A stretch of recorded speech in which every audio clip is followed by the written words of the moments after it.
దోస్త్ జానజిగర్ దోస్తుగాడు అయినా కొన్ని లిమిట్స్ ఉంటాయి. ఆ లిమిట్స్ అర్థం చేసుకొని మనతో ఉండేటోడు మన బ్లడ్ ఫ్రెండ్ కానీ లెక్క. అదే నమ్ముతున్నాడు కదా అని లిమిట్స్ క్రాస్ చేసి మోసం చేస్తే వాడిని మొత్తంకి దూరం పెట్టాలి. నాకు ఇద్దరు స్కూల్ దోస్తులు ఉన్నారు, ఒకడు రోహన్, ఇంకోటి మోహన్. అట్లనే గల్లీ దోస్తులు కూడా ఉన్నారు, ఒకడు రాజా, ఇంకోటి విశ్వ. వాళ్ళిద్దరికి ఎక్కువ పరిచయం లేదు, కానీ నాకు వీళ్ళిద్దరు ఎట్లనో వాళ్ళిద్దరు అట్లనే. వీళ్ళ గురించి కొంచెంసేపు పక్కన పెడదాం. మీకు ముందు ఒక అమ్మాయి గురించి చెప్పాలి. ఆ అమ్మాయి పేరు సంధ్య. తను ప్రతి సంవత్సరం సంక్రాంతి దసరా పండుగలకి తన అమ్మమ్మ వాళ్ళ ఇంటికి వస్తుంది. ఆ అమ్మమ్మ వాళ్ళ ఇల్లు మా ఇంటి దగ్గరనే ఉంటుంది. అట్లనే ఈసారి దసరాకి తన అమ్మమ్మ వాళ్ళ ఇంటికి వచ్చింది. ఆ అమ్మాయి సడన్ గా అట్లా రాగానే భయంతో మగ్గు కింద పడేసిన. తర్వాత ఆ అమ్మాయి కోపంతో మా ఇంటికి వస్తుంది. ఈ పిల్ల డైరెక్ట్ ఇంటికి వస్తుంది ఏందని భయపడినా. నేనేం తెలియనట్టు ఇంటికి వెళ్ళి టీవీ చూస్తున్నా. ఆ అమ్మాయి డైరెక్ట్ ఇంటికి వచ్చింది. నాకేమో టెన్షన్ అవుతుంది, చెప్పడానికి వచ్చిందేమో అని. ఆంటీ ఒక డ్రెస్ ఉంది కుడతారా? ఈవినింగ్ బతుకమ్మ ఉంది కదా, వేసుకుందామని. ఆ పిల్ల కావాలని నన్ను భయపెట్టిద్దామని అట్లా చేసింది. లాస్ట్ 2 years నుంచి తను వచ్చిన ప్రతిసారి నేను ఆ అమ్మాయిని చూస్తున్నానని ఆమెకు తెలుసు. నేను తనని ఫస్ట్ టైం చూసింది సంక్రాంతి రోజు. నేను తీస్తానుండు, ఓకేనా? ఎగ్రేయాలా? ఆ సంక్రాంతి అప్పుడు తనని ఫస్ట్ టైం చూసిన. మా ఇంటి పక్కన బామ్మకి బంగారం లాంటి మనవరాలు ఉందని అప్పుడే తెలిసింది. పండుగ అయిపోయి వెళ్ళేటప్పుడు తనని దూరం నుంచి చూసిన, కానీ తను చూడలేదు. నేను తనని 2వ సారి చూసింది మళ్ళీ దసరా రోజు. ఈసారి కోఇన్సిడెన్స్ ఏంటంటే అనుకోకుండా మేము వాళ్ళ ఇంటికి జమ్మి పెట్టడానికి వెళ్ళినాం. అందరూ హ్యాపీ దసరా చెప్పుకుంటుంటే నేను తన చేతిలో జమ్మి పెట్టి నా కన్ఫ్యూషన్ దిమాక్తో హ్యాపీ బర్త్డే సంధ్య అని చెప్పిన. ఆ మాట అనగానే అందరు నవ్వినారు. ఈసారి కూడా మళ్ళీ పండుగ అయిపోయి వెళ్ళేటప్పుడు తనని దూరం నుంచి చూసిన, కానీ తను చూడలేదు. మళ్ళీ సంక్రాంతి ఎప్పుడు వస్తుందని తన కోసం వెయిట్ చేసిన. నేను తనని మళ్ళీ 3వ సారి సంక్రాంతికి వస్తుంది కదా చూద్దామని వెయిట్ చేస్తున్నా, కానీ తను ఈసారి పొద్దునుంచి కనిపించలేదు. అసలు వచ్చిందా రాలేదా చూద్దామని ఇంటి దగ్గరికి వెళ్ళి చూసిన. అక్కడ చాలా చెప్పులు కనిపించినాయి. అప్పుడే ఆ అమ్మాయి కూడా కనిపించింది. చెప్పలు గుడి దగ్గరే అనుకున్నా, ఇంటి దగ్గర పెడితే కూడా ఎత్తుకపోతారా మీ ఊర్లో?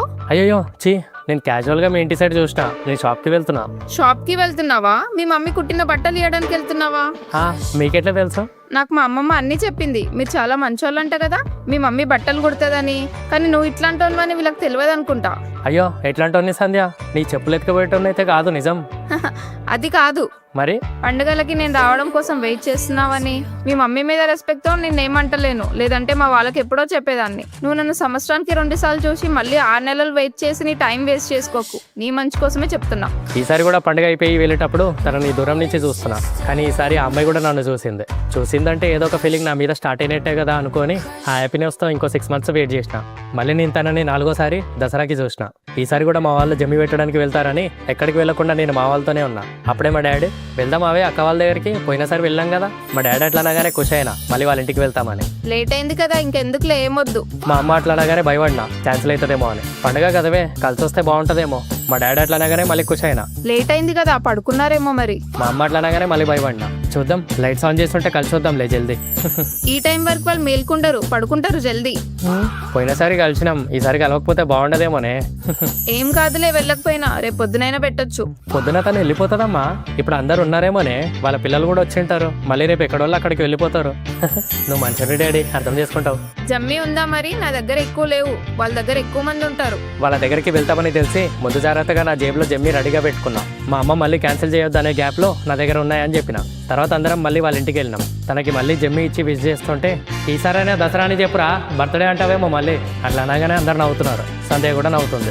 ఈసారి దసరాకి ఇదే బెస్ట్ మూమెంట్ అనుకొని మళ్ళీ నెక్స్ట్ 6 months వరకు తన కోసం వెయిట్ చేసిన. తనని మళ్ళీ 5వ సారి సంక్రాంతికి చూసిన. ఈసారి తనకి నెంబర్ ఇద్దాం అనుకొని పేపర్ మీద నెంబర్ రాసి ఇచ్చే టైంకి అనుకోకుండా తనే వాళ్ళ చెల్లితో నా దగ్గరకు వచ్చింది. ఏంటిదా పేపర్? ఏం లేదు, నార్మల్ పేపర్. ఒకవేళ నాకు ఇద్దాం అనుకున్న పేపర్ అయితే నాకు ఇవ్వు. నీకెందుకు ఇస్తా? కాదు అట్లేం లేదు. చెప్పు సంధ్య, ఇట్లా వచ్చినారా? మా చెల్లికి నువ్వంటే ఇష్టమంట.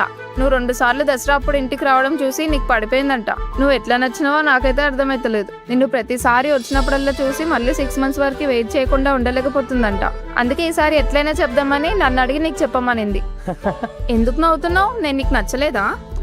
నన్ను నీలో చూసుకున్నట్టుంది, అందుకే నవ్వుతున్నా. నేను కూడా మీ అక్కని వచ్చినప్పుడల్లా చూసి మళ్ళీ సంక్రాంతి దసరా వచ్చే వరకు వెయిట్ చేస్తున్నా. అంటే? అవును, నీకు నేనెట్లు ఇష్టమో నాకు మీ అక్క అట్లా ఇష్టం. ఈ విషయం మీ అక్కకు కూడా తెలుసు. అవునే, కానీ నాకు తన మీద ఏం ఫీలింగ్ లేదు. కానీ నీ ఇష్టంని నేను వద్దనలేను కదా, అది తన ఇష్టం. ఇంకా నచ్చకపోతే నువ్వు కూడా లైట్ తీసుకో.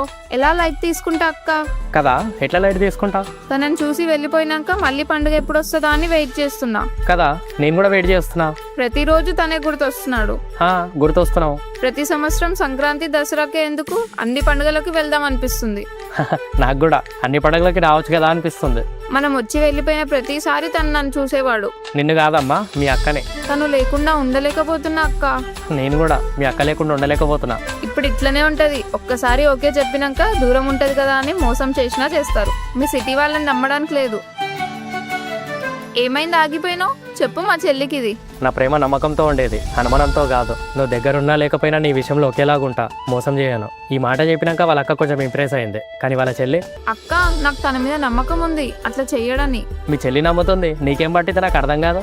అక్క నేను ఆలోచించాలి, ఇంత తొందరగా డెసిషన్ తీసుకోలేను. అమ్మ శాన్వి, నీ విషయంలో ఆలోచించేది లేదు, క్లారిటీ ఇస్తున్నా విను. నాకు మీ అక్క అంటేనే ఇష్టం, ఓకేనా? అక్క అమ్మ శాన్వి, నీకు నా లవ్ కావాలా లేదంటే నేను రోజు కనిపించడం కావాలా? రోజు కనిపించాలి.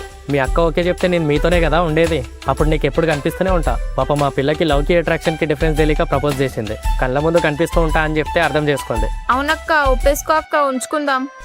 ఏ పోండి మీరు. సంధ్య, ఈ పేపర్ నీకిద్దామని పెట్టుకున్నా. మా అక్కకి నేను చెప్తానులే. సారీ. ఈసారి పండుగ అయిపోయాక వెళ్ళేటప్పుడు నన్ను చూడకుండా వెళ్ళింది, కానీ ఈసారి నన్ను చూడకపోయినా నా గురించి ఆలోచిస్తూ వెళ్ళింది. అది చాలు. ఇప్పుడు ఇది 6వసారి తనని చూడడం. ఈసారి తనకు నేను నచ్చిన, కానీ ఇంకా ఆలోచిస్తుంది. నన్ను చూసింది, కొంచెం సతాయించింది. దగ్గర నుంచి చూద్దాం అనుకుని బట్టలనే రీజన్ పెట్టుకుని మా ఇంటికి వచ్చింది. మా ఇంట్లో చెప్తాది అన్నట్టు భయపెట్టింది. తర్వాత డ్రెస్ కుట్టించుకొని వెళ్ళిపోయింది. ఈవినింగ్ బతుకమ్మ ఆడడానికి వచ్చింది. నేను అదే గల్లీలో మా ఫ్రెండ్స్తో రాజా విశ్వతో ఉన్నా, కానీ తననే చూస్తుండిపోయినా. అక్కడ అంతమంది అమ్మాయిలు ఉన్నా నాకు మాత్రం తను తన చేతిలో ఉన్న బతుకమ్మనే కనిపించింది. ఆ పువ్వులతో బతుకమ్మ ఎంత అందంగా కనిపించిందో అంతే అందంగా ఆ అమ్మాయి కూడా కనిపించింది. ఆ అమ్మాయి బతుకమ్మ ఆడుతున్న టైంలో ఆ రోజు మా ఇంకో స్కూల్ దోస్తు గాళ్ళు మోహన్ రోహన్ గాళ్ళు నన్ను కలవడానికి వచ్చినారు. ఈ కొడుకులు ఆ రోజు కొంచెం తాగేసి వచ్చారు. వాళ్ళు నాతో మాట్లాడుతూనే కళ్ళు మొత్తం ఆ అమ్మాయిల వైపే ఉన్నాయి. వాళ్ళని ఏదోలాగా చూస్తున్నారు. రే ఏమరా ఇట్లా వచ్చినారు ఇప్పుడు? రావద్దా మామ, ఊకే నేను కలవడానికి వచ్చినాం. వద్దంటే చెప్పురా, వెళ్ళిపోతాం. ఊకోబే, అయినా ఈ టైంకే గుర్తొస్తున్నారా మీకు? రోజు ఈ టైంలో వస్తారు. ఈడు ఇంటాడారా? తాగుదామంటాడు, తాగినాక నీ దగ్గరికి తీసుకొస్తాడు. అప్పుడే మా గలీ ఫ్రెండ్ గాడు, రేయ్ వాళ్ళు నీ దోస్తులను ఊకుంటున్నా, నాకైతే పిచ్చిలేస్తుంది వాళ్ళని చూస్తుంటే. వాడు ఇట్లా చూస్తున్నాడు చూడు మన వాళ్ళని. అవునరా, నాకు అస్సలు నచ్చుతలేదు, అలా చూపులు వేరేలాగా. పంపించేద్దాం ఆగరా, వీళ్ళు కూడా వెళ్ళిపోతున్నారు కదా ఎట్లయినా. నేను మా గల్లీ దోస్తులని స్కూల్ దోస్తుగా ఆగమని చెప్పి మళ్ళీ మా ఫ్యామిలీ వాళ్ళతో ఆ అమ్మాయి వాళ్ళ ఇంటికి జమ్మి పెట్టడానికి వెళ్ళిన. ఈసారి ఆ అమ్మాయి జమ్మితో పాటు నెంబర్ కూడా ఇచ్చింది. మేము రేపు వెళ్ళిపోతున్నాం. నేను అంత ఈజీగా అబ్బాయిలను ఎవరిని నమ్మను, కానీ నీ బిహేవియర్ చూసి నిన్ను నమ్మి నీకు నెంబర్ ఇస్తున్నా. నన్ను మోసం చేయవు కదా? మాటిస్తున్నా, నన్ను నమ్ముకున్నా నిన్ను ఏ ఇబ్బంది పెట్టకుండా చూసుకుంటా అని. నీకు నా వల్ల ఇబ్బంది అయిన రోజు నీకు తెలియకుండానే నేను దూరం అవుతా, కానీ నేను మోసం చేసి మాత్రం వెళ్ళను, ప్రామిస్ అని చెప్పి తన నెంబర్ సంధ్య అని నా ఫోన్లో సేవ్ చేసుకున్నా. తర్వాత మళ్ళీ మా ఫ్రెండ్స్ దగ్గరకు వచ్చే టైంకి ఈ టైంలో బ్లాక్లో మందేమైనా దొరుకుతుందా రా? అరే తూరే కొట్టినావనుకో డైరెక్ట్ షెడ్కే పంపిస్తా. బ్లాక్లో ఎందుకు, డైరెక్ట్గా తాగొచ్చు. కూల్ బ్రో, సీరియస్ అవ్వకు, దోస్తులం మనం అందరం. మేము దోస్తులేంది బే? మా దోస్తుగానికి మీరు దోస్తులను ఊకుంటున్నాం, లేదంటే గల్లీకి కూడా రానిచ్చేటోళ్ళం కాదు. అరే రే ఆగండి, అరే మీరు వెళ్ళండిరా, ఇంకా రేపు మాట్లాడుకుందాం. కొంచెం ఆ గల్లీ క్రాస్ అయ్యే వారికి రారా, క్యాజువల్గా మాట్లాడుకుంటూ పోదాం. రండిరా మీరు కూడా ఈ గల్లీ వరకు పోయొద్దాం. నువ్వు పోయిరా, ఆ కొడుకుల దగ్గరికి మమ్మల్ని ఇన్వాల్వ్ చేయకు. రే నీకు కూడా చెప్తున్నా, ఆ కొడుకులు తాగేసి వచ్చి చూసినా మన ఆడవాళ్ళని ఎట్లా చూసినారో అట్లాంటి వాళ్ళు అవసరం అబ్బే నీకు దోస్తులాగా పెట్టుకోవడం? వదిలిగా ఆ కొడుకులని. అది కాదురా, నాకు మీరు చిన్నప్పటి నుంచి గల్లీలో ఎట్లనో వాళ్ళ స్కూల్లో కూడా అంతేరా. అట్లా తాగేస్తున్నారని వదిలేస్తామారా? తాగడంలో తప్పు లేదు, తాగి తప్పు చేసేటోళ్ళని దూరం పెట్టమని చెప్తున్నా. ఎంత క్లోజ్ దోస్త్ అయినా తప్పులు చేస్తుంటే వాళ్ళకి దూరమే ఉండాలిరా. వాళ్ళు ఇప్పుడు కొంచెం తాగి ఉండి అట్లా చేస్తున్నారు లేరా, రేపు నార్మల్ అయిపోతారు. వీళ్ళని గల్లీ వారికి డ్రాప్ చేసి వస్తాం, మీరు ఉండండి సరేనా? నేను మా స్కూల్ దోస్తుగాలని గల్లీ వారికి డ్రాప్ చేద్దామని నడుచుకుంటూ వెళ్తున్నాం. ఇంకో సైడ్ రావణాసుడిని కాల్చడం స్టార్ట్ చేసినారు. పండుగకి ఇంట్లోతో ఉండకుండా ఏమరా మీరు తాగకుండా బయట? పొద్దున్నుంచి ఇంట్లోనే ఉన్నాం రా, ఇందాక నేను బయటకు తీసుకొచ్చాడు. తర్వాత నీ దగ్గరకు వద్దామని వచ్చినాం. ఒకసారి ఫోన్ ఇవ్వమా? దోస్తుగాడు ఫోన్ అడిగితే ఎందుకని అడగలేము, కాదనకుండా ఇచ్చేస్తాం, వాడిని నమ్ముతాం కాబట్టి. వాడు నా ఫోన్ తీసుకొని ఉచ్చగొట్టొస్తా అని చెప్పి పోయిండు. ఇంకో ఫ్రెండ్ గాడు నాతో వేరే ముచ్చట్లు పెట్టిండు. వాడు ఏవో అప్పుడు మనం స్కూల్లో దిగిన ఫోటోలు కావాలంటుండేరా, పొద్దున్నుంచి సాగొడుతున్నాడు ఆ ఫోటోలు ఉన్నాయా అని. అందుకే తీసుకున్నట్టున్నాడు ఫోన్. అవునా, సరే పోయి పండుకోండిరా ఇక. రైట్ రా మళ్ళా, గుడ్ నైట్. నడరా పోదాం జల్దీ. నాకు ఆ రోజు వీళ్ళ బిహేవియర్ చూస్తే ఏదో డౌట్ కొట్టింది, ఏదో చేస్తున్నారు అనిపించింది. నెక్స్ట్ రోజు మార్నింగ్ లేచినాక నాకు సంధ్య ఫోన్ చేసింది. హాయ్. ఎవరా? సరే పెట్టేస్తున్నా ఫోన్ మరి. సంధ్య? బాగా గట్టిగా మొక్కుకొని ఇచ్చినట్టున్నావు జమ్మి. గట్టిగా ప్రేమతో మొక్కుకున్నా, అందుకేగా ఫైనల్ గా ఫోన్ చేసినావు. సరే ఉన్నారా, వెళ్ళిపోయినారా? వచ్చేసిన మార్నింగ్ ట్రైన్ కి. ఈ రోజు కనిపించలేవు మరి మార్నింగ్. నైట్ చాలా లేట్ అయిపోయింది, లేవలేకపోయినా పొద్దున. అంతేలే, ఇంతకు ముందుకు వెళ్ళేటప్పుడు చూసేవాడివి, ఇప్పుడు కాంటాక్ట్ లోకి వచ్చినా కదా లైట్ తీసుకున్నావు. అట్లేం లేదు సంధ్య గారు. చాలా ఆపు, సరే కానీ నిన్న నైట్ నాకు ఒక అన్నోన్ నెంబర్ నుంచి ఫోన్ వచ్చింది. నేను నువ్వు చేసావేమో అనుకున్నా. నేనేం చేయలేదే నిన్న.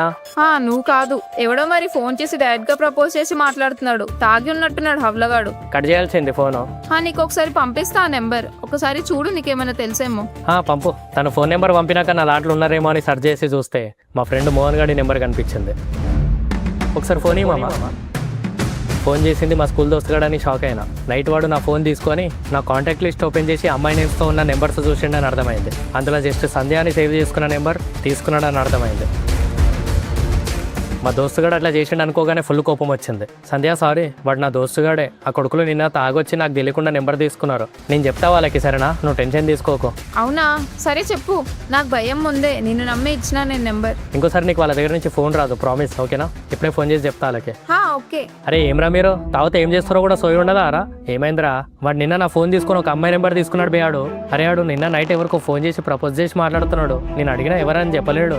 నీ దగ్గర నుంచి తీసుకున్నాడు ఆడు నెంబర్. తాగితే ఏం చేస్తారో తెలియదా అబ్బాయి మీకు? పిచ్చి సాలి ఆడున్నాడు ఆడు. నమ్మి ఫోన్ ఇస్తే ఇట్లా చేసాడు. ఫోన్ చేయొద్దని చెప్పు మళ్ళానికి, బాగుండదు. చెప్తారా? ఆడు ఈ మధ్య ఎక్కువ తాగుతున్నాడు రా, చెప్తే ఇంటలేడు. ఏం చేయట్లేదు, సరేనా? నేను డిలీట్ చేపిస్తా. చేయొద్దని చెప్పానికి. తర్వాత మా గల్లీ దోస్తుగాలు కలిసినారు. వెళ్ళిపోయారా మీ చుట్టాలు? వెళ్ళిపోయింది మార్నింగ్. నిన్న నైట్ నెంబర్ కూడా ఇచ్చెళ్ళింది. ఓహో, బాగానే నమ్ముతుందిరా నిన్ను. ఆ నమ్మకం అట్లనే ఉంచుకో. ఆమె ఫోన్ నెంబర్ మా స్కూల్ దోస్తుగాడు ఇట్లా చేసిండన్న విషయం వీళ్ళకి ఇంకా తెలియదు. తెలిస్తే మ్యాటర్ సీరియస్ అవుతుందని చెప్పలేను. మీ దోస్తులను పంపించొచ్చినా నిన్న నైట్? పోయినారా. ఈ కొడుకులు ఈ మధ్య ఎక్కువ తాగుతున్నారు రా వాళ్ళు. ఇంతకుముందు అట్లా లేకుంటుండే వాళ్ళు. నువ్వు చెప్తే ఫీల్ అవుతావు కానీ ఆ కొడుకులను దూరం పెట్టడం మంచిది నన్ను అడిగితే. నాకు నిన్న వాళ్ళని చూస్తే పిచ్చి సైకిల్ వేసింది. నీ దోస్తులు కాకపోయింటే ఆ కొడుకుల పని చెప్పటం నేను నిన్ననే. వదిలేరా, తాగునప్పుడే అట్లా చేస్తున్నారు. లేదంటే మంచిగా ఉంటారులే వాళ్ళు. వాళ్ళ మీద నమ్మకంతో ఇంకోసారి ఫోన్ చేయరనుకొని వీళ్ళకి చెప్పలేను. కానీ అదే రోజు నైట్ మా స్కూల్ దోస్తు మోహన్ గాడు ఆమెకు ఫోన్ చేసిండు. హాయ్ సంధ్య, తిన్నావా? మీరు శ్రవణ్ ఫ్రెండ్స్ అని నాకు తెలుసు. ఫోన్ చేయొద్దని చెప్తా అన్నాడు కదా మీకు. ఆడు చెప్తే మేము వింటామా సంధ్య? మా ఇష్టం. నేను శ్రవణ్కి చెప్తాను. వానికి చెప్తే భయపడతాం అనుకుంటున్నావా? చెప్పుకో. అరే ఇక్కడ ఇవే సంధ్య. మా వాడి మాటలు పట్టించుకోకు. నేను కూడా శ్రవణ్ ఫ్రెండ్నే. వీడు తాగేసి ఇట్లా మాట్లాడుతున్నాడు సంధ్య. సారీ, ఓకేనా? నువ్వు టెన్షన్ పడకు, నేను కట్ చేస్తా కాల్, ఓకేనా? శ్రవణ్కి ఏం చెప్పకు. లేదు, చెప్తా నేను. నాకు ఇంకొకసారి ఫోన్ చేయకండి మీరు. నువ్వు శ్రవణ్ గర్ల్ ఫ్రెండా? కాదు, జస్ట్ ఫ్రెండ్. జస్ట్ ఫ్రెండ్ అయితే ప్రాబ్లం ఏంటి సంధ్య? గర్ల్ ఫ్రెండ్ అయితే తప్పు కదా. శ్రవణ్కి ఫ్రెండ్ అంటే నువ్వు కూడా మాకు ఫ్రెండే కదా. నాకు నచ్చదు. నాకు ఇంకొకసారి ఫోన్ చేయకండి. ఎక్కడున్నావు? మీ ఫ్రెండ్స్తో ఉన్నావా? లేదు, ఇంటి బయట ఉన్నా. చెప్పేమైందే? వాళ్ళు మళ్ళీ కాల్ చేశారు. మేము కూడా శ్రవణ్ ఫ్రెండ్సే కదా, మాతో కూడా మాట్లాడండి అంటున్నారు. సంధ్య, ఆ కొడుకులు ఈ టైంలో తాగేసి ఫోన్ చేస్తున్నారు. నేను చెప్పిన వాళ్ళకి మళ్ళీ అట్లనే చేస్తున్నారు. నువ్వు లిఫ్ట్ చేయకు ఫోన్, సరేనా? బ్లాక్ చేసేయి. సరే, నేను ఇంట్లో ఉన్నా. రింగ్ అవుతుంది ఫోన్, ఊరికే డిస్టర్బ్ అవుతుంది. నువ్వు వాడి నెంబర్ బ్లాక్ చేసేయి, సరేనా? నేను చూసుకుంటా. ఓకే. అరే పిచ్చి కొడుకులా అబ్బాయి, చెప్తే అర్థం కాదా అరా మీకు? ఎందుకు చేస్తున్నారు ఫోన్ ఆ పిల్లకి? అరే నువ్వు డైలీ ఈ టైంలో తాగి ఇట్లా చేస్తున్నాడు రా, చెప్తే ఇంటలేడు. పొద్దున సరే అన్నాడు, మళ్ళీ ఇప్పుడు అట్లనే చేస్తున్నాడు. నువ్వేం బిక్తున్నావు బే? పక్కన కూర్చొని చేపేయకుండా ఉండొచ్చు కదా. అరే ఎందుకు సీరియస్ అవుతున్నావు మామ? నీకు ఎట్లయినా గర్ల్ ఫ్రెండ్ కాదంట కదా ఆమె. అడిగినాం మేము. అరే మాటలు మంచిగా మాట్లాడు. గర్ల్ ఫ్రెండ్ కాకపోతే ఎందుకు మాట్లాడతావు బేను? ఫ్రెండ్ కదా మామ, మాకు పరిచయం చేయవా? ఒకడే చేసుకుంటావా? మేము కూడా ఫ్రెండ్సే కదా. అరే మోహన్, నువ్వు తాగి ఏం చేస్తున్నావు అర్థమైతలేదు. నువ్వు మళ్ళీ ఇంకోసారి ఫోన్ చేస్తే మంచిగా ఉండదు చెప్తున్నా. దోస్తు కాని వాడిని కూడా చూడను. ఏం బిక్తారాను? దమ్ముంటేదా? సాలే పిల్ల రాగానే మమ్మల్ని పక్కన పెడుతున్నావు కదా. అరే సంబంధం లేని మాటలు మాట్లాడకు. గలీజ్ మాటలు తిడుతున్నాం రా మాట్లాడే. అరే శ్రవణ్ వాడు తాగున్నాడు, పొద్దున మాట్లాడుకుందాం సరేనా? ఇప్పుడు ఏం చేస్తలేం లే ఫోన్ ఇంకా. అరే రేపు పొద్దున మీరు ఇంకా గ్రౌండ్లో కలవండిరా, అస్సలు మంచిగా ఉండదు చెప్తున్నా. సరే మామ, రేపు మార్నింగ్ తీసుకొస్తాయి, ఓకేనా? నెక్స్ట్ డే మార్నింగ్ మా గల్లీ దోస్తులకి ఈ విషయం చెప్పి తీసుకెళ్ళినా. ఏమైందిరా, ఇక్కడికి ఎందుకు తీసుకొచ్చినావు? అరే మొన్న దసరా రోజు ఆ కొడుకులని గల్లీ వారికి డ్రాప్ చేయడానికి వెళ్ళినా కదా. ఆ రోజు ఆ దొంగసాలేగాడు నాకు తెలియకుండా ఫోన్ల నుంచి సంధ్య నెంబర్ తీసుకున్నాడు రా. అనుకున్నా ఆ కొడుకులు ఇట్లాంటివి ఏవో చేస్తారని. నీకు చెప్తే అర్థం కాదు, పిచ్చి సాలేగానివి. అయినా ఆ పిల్ల వాళ్ళకి ఇట్లా తెలుసురా ఆమె నెంబర్ ఎందుకు తీసుకున్నాడు? ఆ సాలేగాలు నా ఫోన్లో గర్ల్స్ నేమ్స్ ఎవరెవరు ఉన్నారో చూసి సంధ్య నేమ్ ఒకతే సింగిల్ గా కనిపించే వరకు తీసుకున్నారు. ఇప్పుడు ఏం చేసినారు మరి ఆ కొడుకులు? వాళ్ళు డైలీ నైట్ అవ్వగానే తాగేసి ఆ పిల్లకి ఫోన్ చేస్తున్నారు రా, చెప్తే ఇంటలేరు. పొద్దుంటే భయంతో చేస్తలేరు, నైట్ అవ్వగానే తాగిన మత్తులో చేస్తున్నారు. నిన్న నైట్ మళ్ళీ కాల్ చేసినారంట. ఇప్పుడు గట్టిగా మాట్లాడదామని పిలిచిన వాళ్ళని. వస్తున్నారా ఇప్పుడు? రాని కొడుకులు చేద్దాం వాళ్ళ పని. అరే ఒకటే మాట, నిన్న నైట్ ఫోన్ చేసినావా లేదా ఆ పిల్లకి? రా, కానీ డిలీట్ చేసిండ్రా ఇప్పుడు నెంబరు. అని చెప్పని నువ్వు మధ్యలో మాట్లాడదు. ఏమోరా గుర్తులేదు. నిన్న ఇడు ఫోన్ ఇచ్చిండు, మాట్లాడినా. తాగినా కదా, గుర్తొస్తలేదు. ఇప్పుడు గుర్తొస్తుంది. ఫోన్ తీసుకుంటారా ఈ కొడుకులు ఇద్దరి దగ్గర? నేను ఫోన్ లేని వదిలేస్తే డైలీ నైట్ టైం ఫోన్ చేసి ఏం మాట్లాడుతున్నారు బే? నా ఫోన్ తీసుకొని నా దాంట్లో నుంచి నెంబర్ తీసుకొని సిగ్గు అనిపిస్తలేదా అబ్బాయి మీకు? నెంబర్ చెక్ చేయండి ఒకసారి. ఇలా ఫోన్లో సేవ్ చేసుకున్నారా చూడు, ఇద్దరు ఫోన్లు చెక్ చేయండి. చేసుకున్నాడు రైడు సంధ్య అని. డైలీ నైట్ టైం ఫోన్లు కొడుతూనే ఉన్నాడు. డిలీట్ చేయండి అలా దాంట్లో నుంచి నెంబర్ ఫస్ట్. మీ అమ్మ మిమ్మల్ని దోస్తుల్లాగా నమ్మినారా? నేను నమ్ముతున్నా కదా అని మోసం జరిగే చూస్తారా మీరు? ముందా తాగుడు మానండ్రా మ్యాడే. ఇప్పుడు చెప్తుంటే మీకు తప్పని తెలుస్తుంది, కానీ తాగినాక ఏం చేస్తున్నారో మీకు తెలుస్తలేదు. అది మిమ్మల్ని డేంజర్ గాలలాగా మారుస్తుంది, మీకు అర్థమైతలేదు. మీ ఇంట్లో నీకు కూడా ఒక చెల్లి ఉంది, ఎవడన్నా ఫోన్ చేసి ఏం మాట్లాడుతున్నా నేను? అరే నా నోటి నుంచి ఇట్లాంటి మాటలు వచ్చేలాగా చేస్తున్నారా? రానియకండి రా ప్లీజ్, నాకే గలీజ్ అనిపిస్తుంది. చెప్పురా ఏమో అంటున్నావు? మా చెల్లి అనేదో అంటున్నావు? నేను ఇంకా అనలేను. నీకు ఈ సిచ్యువేషన్ వస్తే ఏం చేసేటోని అని అందాం అనుకున్నా. మీరు తప్పు చేసినారని నేను కూడా తప్పుడు మాటలు మాట్లాడలేను. మళ్ళీ చెప్తున్నా, ఇంకోసారి ఫోన్ చేసినావు అంటే మంచిగా ఉండదు రా. చెప్తున్నా చెప్పురా సాలే. ఫస్ట్ మా చెల్లిని ఏదో అంటున్నావు, ఫోన్ చేస్తా అంటున్నావా? అరే మోహన్ సారీ, సంబంధం లేని మాటలు మాట్లాడకు ప్లీజ్. మా చెల్లిని అంటావు? అరమాడాను. నేను పోయి మా మామని పిలుచుకొస్తా ఆగు. నన్ను కొట్టినావు కదా, నీ పని అవుతుంది రా ఈరోజు ఆగు. అరే అలా మామ ఎవరనుకుంటున్నారు రా? పెద్ద ఇష్యూ అవుతుంది. పొలిటీషియన్ రా అలా మామ. ఆపండాన్ని. అరే పోరా, ఎవరిని పిలుచుకొస్తాడో పిలుచుకరా అని ఈ వెనక నేనున్నా. అరే రోహన్, నెంబర్ నేను మీ ఫోన్లో నుంచి డిలీట్ చేసినా కానీ మీ మైండ్లో నుంచి డిలీట్ చేయలేను. నాకు మళ్ళీ ఇంకోసారి ఫోన్ వెళ్ళిందని తెలిస్తే అస్సలు మంచిగా ఉండదు చెప్తున్నా. తర్వాత మోహన్ గారు వాళ్ళ మామ దగ్గరికి వెళ్ళి ఈ విషయం మొత్తం చెప్పిండు. వాళ్ళ మామ ఇదంతా విని చల్ నడుబయటికి వెళ్ళి నువ్వు లంగా పనులు చేసి మళ్ళీ నిన్ను కొట్టిండు అంటున్నావు. బాడుకో, ఆడు కొట్టడంలో తప్పు లేదు. నేనుంటే సాగు కొడుతుండే నిన్ను. గమ్మున ఆ పిల్ల నెంబర్ డిలీట్ చేసి నీ పని నువ్వు చూసుకో, లేదంటే సాయంత్రం ఇంటికి వచ్చి మీ అమ్మకి చెప్తా కొడుక. వీళ్ళు చేసిన ఈ తప్పుడు పనులకి వాళ్ళ ఇంట్లో కూడా వాడిని తిడుతున్నారని అర్థం చేసుకున్నాడు. ఇంకా ఆ రోజు నైట్ నుంచి వాళ్ళు ఆమెకి ఫోన్ చేయలేరు. ఆ రోజు జరిగిన ఇన్సిడెంట్ గురించి మాట్లాడుకుంటూ నేను మా గల్లీ ఫ్రెండ్స్ అందరం టెర్రస్ మీద వండుకున్నాం. వీనికి ఎంత మంచిగా చెప్పినాంరా వాళ్ళకి దూరం ఉండమని. ఏదైనా జరిగితే తప్ప తెలియదు ఎవడెట్లాంటోడని. వదిలేరా ఇంకా, వీడు ఇప్పటికైనా వాళ్ళని దూరం పెడితే చాలు. అరే అది కాదురా, నేను వాళ్ళ ఫోన్ తీసుకున్నా కదా నెంబర్ డిలీట్ చేయడానికి. ఆమె కాల్ హిస్టరీ చూస్తే ప్రతి కాల్ లిఫ్ట్ చేసిందిరా ఆ పిల్ల కూడా. అన్నోన్ నెంబర్ అనుకున్నప్పుడు లిఫ్ట్ చేయకుండా ఉండొచ్చు కదా ఆమె కూడా. అరే మెల్లగా మాట్లాడు, ఆడింటే బాగుండదు. వాడు వండుకుండా లేరా, చెప్తే ఫీల్ అవుతాడని అప్పుడు చెప్పలేను. నెంబర్ బ్లాక్ చేస్తే అయిపోయేది ఆ పిల్ల కూడా. నేను చూసినారా ఆ కాల్ హిస్టరీ. మళ్ళీ లిఫ్ట్ చేసి 5 to 10 minutes వరకు మాట్లాడింది. అంతసేపు తెలియని వాళ్ళతో నేను మాట్లాడతారా? నువ్వు ఏమైనానో వాళ్ళది ఎంత తప్పు ఉందో ఆ పిల్లది కూడా అంతే తప్పు ఉంది. అరే వాడు విన్నాడు అంటే ఫీల్ అవుతాడు. వదిలే ఆ విషయం. ఇంకా ఇంకోసారి ఫోన్ వెళ్తే మనం చూసుకుందాంలే సరేనా? ఏమో రైడు అందరినీ నమ్ముతాడు. ఆ రోజు మా దోస్తు గారు అట్లా మాట్లాడినా వాళ్ళు చెప్పిన దాంట్లో తప్పు లేదు, నిజం ఉంది అనిపించింది. కానీ ఆ అమ్మాయికి ఎప్పుడు ఈ విషయం అడగలేదు ఏం మాట్లాడినామని. అంతా నార్మల్ అయిపోయింది అనుకున్నాక ఒక 3 days తర్వాత మళ్ళీ నైట్ అనుకోకుండా ఆ అమ్మాయి ఫోన్ చేసింది. ఓయ్ ఎక్కడున్నావు? ఇంటి దగ్గర ఉన్నా సంధ్య, చెప్పు. అరే మీ ఫ్రెండ్స్ ఇద్దరు డైరెక్ట్ మా ఊరికి వచ్చినారు. మోహన్ కి యాక్సిడెంట్ అయిందంట, గవర్నమెంట్ హాస్పిటల్ ఉంది కదా అక్కడ ఉన్నారంట. రోహన్ చెప్పిండు. ఒకసారి వాళ్ళకి ఫోన్ చేసి మాట్లాడబ్బా, నాకు టెన్షన్ అవుతుంది. వాళ్ళు నీకు మళ్ళీ ఫోన్ చేసినారా? అయినా నువ్వు ఎందుకు వాళ్ళ ఫోన్ లిఫ్ట్ చేస్తున్నావు? అది కాదు, వాళ్ళు ఇక్కడికి వచ్చినామన్నారు. నాకు ఏం చేయాలో అర్థమైతలేదు. మాట్లాడు ఒకసారి వాళ్ళతోని ప్లీజ్. సంధ్య కొడుకులు ఈ టైంలో ఫోన్ చేసినారంటే తాగేసి ఉంటారు. వాళ్ళ మాటలు వినకు నువ్వు, అవన్నీ కథలాలే. ఒకవేళ యాక్సిడెంట్ నిజమైతే మరి వాళ్ళు నా గురించి ఇక్కడికి వచ్చి ఇట్లా అవ్వడం నాకు నచ్చదు. నువ్వు నన్ను నమ్ముతావా వాళ్ళని నమ్ముతావా? వదిలేని చెప్తే అర్థం కాదా? అట్లా అనగానే కోపంతో ఫోన్ కట్ చేసింది. ఆ రోజు జరిగిన ఇన్సిడెంట్ వల్ల ఆ అమ్మాయి కూడా నెక్స్ట్ డే నుంచి నాతో సరిగ్గా మాట్లాడడం మానేసింది. తప్పు నా సైడ్ ఉంది కదా అని నేను కూడా ఎక్కువ అడగలేకపోయినా. ఇంకా మా స్కూల్ దోస్తుగాళ్ళు రోహన్ మోహన్ గాళ్ళని అయితే మొత్తం దూరం పెట్టేసిన. అట్లా ఒక 4 months అయిపోయింది. తర్వాత ఒక రోజు సడన్గా అమ్మాయి వాళ్ళ మేనమామ మా ఇంటికి వచ్చేయండు. ఏమైందన్నా ఎందుకు కొడుతున్నావు? రోహన్ అంటే ఎవడు? మీ ఫ్రెండేనా? అన్న మా స్కూల్ దోస్తుగాడు. ఏం జరిగింది? అడు మా సంధ్యాని తీసుకెళ్ళిపోయాడు. ఏం చేసినారు ఇద్దరు కలిసి మా ఇంటి అమ్మాయినే?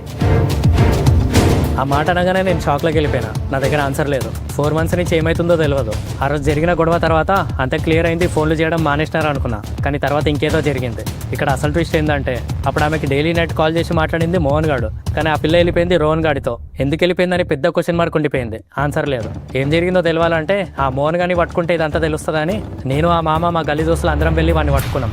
ఆ గొడవ తర్వాత ఏం జరిగిందో ఈ మోహన్ గాడు మొత్తం చెప్పిండు. అరే శ్రవణ్, వాడు మోసం చేసింది నిన్ను మాత్రమే కాదురా, నన్ను కూడా. వాడు నాకు డైలీ నైట్ వద్దన్నా కూడా వాడికన్నా నాతో ఎక్కువ మందు తాగిపించి డైలీ నైట్ అన్నోన్ నెంబర్స్కి కాల్ చేసి లేడీస్ కాల్ కలిస్తే మాట్లాడిపించేటోడ్రా. అరే మాట్లాడు. ఎవరైనా లేడీస్ కాల్ కనెక్ట్ అయితే వదలకు. ప్రపోజ్ చేసే నీ అమ్మ ఏదైతే అది అయింది. అందరూ అన్నోన్ నెంబర్ అని కాల్ కట్ చేస్తుంటే వీడు రోజుకి వాళ్ళ విషయంలో సైకోన్లక తయారైండ్రా. ఇట్లయితే ఏ అమ్మాయి సెట్ అయితే లేదని ఎవరి ఫోన్ల నుంచి అయినా తెలియకుండా నెంబర్ తీసుకుందామని వాడే ఇట్లా ప్లాన్ చేసిండు. కానీ ఎవడి ఫోన్లో తీసుకోవాలని ఆలోచిస్తుంటే నువ్వు గుర్తొచ్చినవానికి. నువ్వు అని నమ్ముతావు ఏమనవని ఆయనకి తెలుసు. ఆ రోజు నైట్ నాతో ఫుల్ తాగించి నీ దగ్గర నెంబర్ తీసుకోమని చెప్పింది ఆడే. డైలీ నైట్ ఫుల్ తాగించి ఫస్ట్ నాతోనే ఆమెకి ఫోన్ చేపించేటోడ్రా. వద్దన్నా కూడా వినలేడు. నాకు తాగిన మొత్తంలో ఏం చేస్తున్నానో అర్థం కాలేదు. ఆమెకి ఫోన్ చేసి ఏం మాట్లాడినానో కూడా గుర్తులేదురా నాకు. నిజం ఏం మనకి చెప్తే భయపడతామనుకుంటున్నావా? ఏం బీకలేడాడు మమ్మల్ని. అయ్యో సంధ్య సారీ, నేను రోహన్ని. ఇటు తాగట్లా మాట్లాడుతున్నాడు సంధ్య, ఏమనుకోకు సరేనా? పక్క తాగుబోతాడు ఈడు. నేను శ్రవణ్ బెస్ట్ ఫ్రెండ్స్ సంధ్య, నేను ఏమవ్వకుండా చూసుకుంటాలే సరేనా? నువ్వేం భయపడకు. నేను తనతో 1 మినిట్ కూడా సరిగ్గా మాట్లాడేటోని కాదురా. నాతో ఫోన్ చేయించి నేను తాగుబోతున్నానని ఆమెకి నా గురించి బ్యాడ్గా చెప్పి వాడు మంచిగా మాట్లాడి ఇంప్రెస్ చేద్దామని చూసేటోడు. ఆమె కూడా వాడు చెప్పేది మొత్తం వినేది. సారీ సంధ్య, వాడితో మాట్లాడట్లే, తాగి ఏం మాట్లాడుతున్నాడో తెలుస్తలేదు. నువ్వు చెప్పు, ఎక్కడుంటావు నువ్వు? ఆ రోజు మేము అసలు ఆ ఊరికి వెళ్ళలేంరా, యాక్సిడెంట్ కూడా కాలేదు. ఇంటి దగ్గర లోకల్ హాస్పిటల్కి పోయి బెడ్ పైన నన్ను వండుకోబెట్టి ఆమెకు ఫోటోలు పెట్టిండు. ఆమె అవి చూసి నమ్మేసింది. చూసినావా సంధ్య, ఫ్రెండ్కి యాక్సిడెంట్ అయిందని చెప్తే కూడా వస్తలేడు శ్రవణ్. వాడు మమ్మల్ని అసలు నమ్మాడు సంధ్య. ఇప్పుడు ఈ తాగుబోతోని నేను ఒక్కనే చూసుకోవాలి. సరే మేము వెళ్ళిపోతాంలే సంధ్య, ఇంకా నువ్వేం టెన్షన్ పడకు. వాడు నీ గురించి నా గురించి ఏవేవో చెప్పి ఆమె మైండ్ మొత్తం బాడీ వైపు తిప్పుకునేలా చేసిండ్రా. ఆ యాక్సిడెంట్ తర్వాత ఇంకా ఆమె కూడా వాడితో మాట్లాడడం స్టార్ట్ చేసింది, వాడిని నమ్మడం స్టార్ట్ చేసింది. తర్వాత నుంచి నాతో మాట్లాడిపించలేడు అసలు. వాడు అదంతా చెప్తుంటే నేను ఇంకా షాక్లోనే ఉన్నా. మాటలు వస్తలేవు, మైండ్లో ఒకటే తిరుగుతుంది ఆమె వాడితో ఎట్లా వెళ్ళిపోయిందని. అదంతా సరే, ఇప్పుడు అంతనే ఎందుకు వెళ్ళిపోయింది ఈమె? తర్వాత వాళ్ళు చాలా క్లోజ్ అయినారన్న. ఆ అమ్మాయి తన పర్సనల్ ప్రాబ్లమ్స్ కూడా వీడికి చెప్పడం స్టార్ట్ చేసింది. హాయ్ సంధ్య, నేను రోహన్. తెలుసు, చెప్పు. ఎట్లుంది మీ ఫ్రెండ్ మోహన్కి ఇప్పుడు? ఓకే, ఇప్పుడు ఇంట్లోనే రెస్ట్ తీసుకుంటున్నాడు. శ్రవణ్కి ఏం చెప్పకు సంధ్య ఈ విషయం, మళ్ళీ టెన్షన్ పడతాడు. నువ్వు శ్రవణ్ని ఇంకా నమ్ముతున్నావా? నాకు ఆ రోజు యాక్సిడెంట్ విషయం జరిగినప్పటి నుంచి శ్రవణ్ మీద కోపం వచ్చింది. ఫ్రెండ్కి యాక్సిడెంట్ అయిందని చెప్పినా కూడా ఇగ్నోర్ చేసిండు. కానీ నువ్వు దగ్గరుండి మీ ఫ్రెండ్ని హ్యాండిల్ చేసుకున్నావు. అయ్యో అట్లేముండదులే సంధ్య, శ్రవణ్ కూడా మంచోడే, అప్పుడప్పుడు అట్లా చేస్తాడు. నెంబర్ తీసుకున్నామని కోపం వానికి అంతే. నాకే ఏం ప్రాబ్లం లేనిది వాడికి ఎందుకంట? సరే వదిలే అది. చెప్పు, ఏమైంది డల్లుగున్నావు? ఫ్యామిలీ ప్రాబ్లమ్స్లే. అయ్యో నాకు చెప్పు సంధ్య, షేర్ చేసుకుంటే కొంచెం బాధ తగ్గుతుంది కదా. నాకు ఇప్పుడు శ్రవణ్ కన్నా నీ మీదనే ఎక్కువ నమ్మకం ఉంది కాబట్టి చెప్తున్నా రోహన్. చెప్పు సంధ్య, నేనున్నా కదా, నా వల్ల ఏమైనా హెల్ప్ కావాలంటే చేస్తా. మా వాళ్ళు నాకు మా మామకిచ్చి పెళ్లి చేద్దామని చూస్తున్నారు. నాకు అస్సలు ఇష్టం లేదు తనతో పెళ్లి. తనకి నాకు 12 years డిఫరెన్స్. ఎట్లా చేసుకుంటా పెళ్లి? నువ్వే చెప్పు. అవును, వద్దని చెప్పు మరి. మా ముసల్దానికి హెల్త్ బాగాలేదు. పోయే ముందు మా మామకి నాకు పెళ్ళైతే చూడాలని ఉందంట. వాళ్ళ ఆనందం కోసం నేను బలి అవ్వాలనా? అవును, రేపెల్లుండి పోయే వాళ్ళ కోసం నువ్వు లైఫ్ సాక్రిఫైస్ చేసుకోవద్దు. తర్వాత లైఫ్ లాంగ్ ఉండాల్సింది నువ్వు కదా. నువ్వు అర్థం చేసుకున్నంత కూడా వీళ్ళు అర్థం చేసుకోలేకపోతున్నారు రోహన్. అప్పటి నుంచి తను వాడిని చాలా నమ్మడం స్టార్ట్ చేసిందిరా. వాడు తనకి సపోర్ట్ చేస్తున్నట్టు ఏవేవో మాయమాటలు చెప్పి మోసం చేసి ఇప్పుడు తీసుకెళ్ళిపోయాడు. ఆ రోజు నుంచి నన్ను కూడా దూరం పెట్టిండు. ఎక్కడికి వెళ్ళిరో నాకు కూడా చెప్పలేడు. తనకి పెళ్లి ఇష్టం లేదని నాకు ఒక్క మాట చెప్పి ఉంటే నేనే దగ్గరుండి తనకి నచ్చిన వాళ్ళతో పెళ్లి చేసేటోన్నే. మా అమ్మ పోయే ముందు మా పెళ్ళిళ్ళు అయితే చూడాలని చెప్పింది, కానీ మా ఇద్దరికి పెళ్ళి అయితే చూడాలని కాదు. మీ ఏజ్ అట్లాంటిదిరా, చెప్తే అర్థం చేసుకునే మెచ్యూరిటీ ఇంకా రాలేదు. ఎట్లయినా పోలీసు వాళ్ళు ఇప్పుడు వాళ్ళ గురించి ఎత్తుకుతున్నారు, దొరకకుండా ఉండరు. ఇప్పుడు అది వచ్చినా నేను ఆమెను పెళ్లి చేసుకోను. మామగా తనని ఇంట్లో అప్పచెప్పడం నా బాధ్యత. తర్వాత వాళ్ళు ఏమైనా చేసుకోను ఇంకా. అరే శ్రవణ్, నువ్వు చేసిన ఒక తప్పు వల్ల ఇద్దరు లైఫ్ ఖరాబ్ అయింది. తన మీద పెట్టుకున్న నమ్మకం ఇంట్లో వాళ్ళకి పోయింది. నీకు తెలిసి జరిగినా తెలియక జరిగినా ఇదంతా స్టార్ట్ అయింది నీ వల్లనే. నువ్వే ఇదంతా జరగడానికి మెయిన్ రీజన్. ఇంత జరిగినా నీ గురించి పోలీసు వాళ్ళకి ఎందుకు చెప్పలేదు తెలుసా? మీ ఇంట్లో వాళ్ళ కోసం. చిన్నప్పటి నుంచి మీ వాళ్ళని మా వాళ్ళు చూస్తున్న రెస్పెక్ట్ కోసం. తర్వాత వాళ్ళని పోలీసు వాళ్ళు పట్టుకున్నారు. ఆ అమ్మాయిని ఊరికి తీసుకెళ్ళిపోయినారు. ఇంకా పండుగలకి రావడం మానేసినారు. నేను ఇంకా ఆ రోజు నుంచి ఆ అమ్మాయి గురించి కానీ మా స్కూల్ దోస్తుగాల గురించి కానీ ఏం తెలుసుకోలేను. మొత్తానికి వాళ్ళని దూరం పెట్టేసిన. అవును, నేను చేసింది తప్పే. నేను ఎవరిని మోసం చేయలేను. కానీ ఒక తప్పుడు ఫ్రెండ్స్ నేను నమ్మడం వల్ల ఇంతమందికి ఎఫెక్ట్ అయింది. ఈ గొడవ జరిగి ఎన్ని ఇయర్స్ అవుతున్నా ఆ రోజు నేను ఫోన్ చేయడం వల్ల ఇదంతా జరిగిందనే ఆలోచన నా మైండ్లో నుంచి తీయలేకపోయినా. ఒక్కసారి చేసిన తప్పు లైఫ్ లాంగ్ ఫాలో అయితేనే ఉంటుంది. ఆ గిల్టీ ఫీలింగ్ అస్సలు పోదు. ఆ కొడుకులు చేసింది ఎంత తప్పు, ఆ అమ్మాయి కూడా చేసింది అంతే తప్పు. మరి నేను చేసింది ఏంది అనే క్వశ్చన్ మార్క్ అట్లనే ఉండిపోయింది. ఆన్సర్ లేదు. ఇంకా దీనికి ఆన్సర్ ఒకటే అనిపించింది. ఫైనల్గా నాతో ఉంది నా గల్లీ దోస్తులు. ఎట్లాంటి ఫ్రెండ్స్ని లైఫ్లో పెట్టుకోవాలో, ఎట్లాంటి ఫ్రెండ్స్ని దూరం పెట్టాలో తెలుసుకున్నా. ఎంత క్లోజ్ దోస్తుగాడు అయినా మీకు ఏదైనా అన్కంఫర్టబుల్గా అనిపిస్తే డైరెక్ట్గా చెప్పేయండి. అర్థం చేసుకున్నాడు అర్థం చేసుకుని నీతో ఉంటాడు, లేదంటే అప్పుడే వెళ్ళిపోతాడు. తాగే దోస్తులు ఉండడం తప్పంటలేను, కానీ తాగి తప్పు చేసే దోస్తులని దూరం పెట్టండి అంటున్నాను. తాగినప్పుడు మీ లోపలున్న మంచోన్ని బయటికి తీసుకొచ్చే మందు తాగండి, కానీ మీ లోపలున్న చెడ్డోన్ని బయటికి తీసుకొచ్చే మందు తాగకండి. ఇదే నేను ఈ స్టోరీలో చెప్దాం అనుకుంది. ఈ వీడియో ఇక్కడ వరకు చూసి నచ్చిన వాళ్ళు సబ్స్క్రైబ్ చేసుకోండి. ఇంకా బాగా నచ్చితే లైక్, కమెంట్ చేసి మీ క్లోజెస్ట్ పీపుల్తో షేర్ చేయండి. మళ్ళీ నెక్స్ట్ స్టోరీలో కలుద్దాం.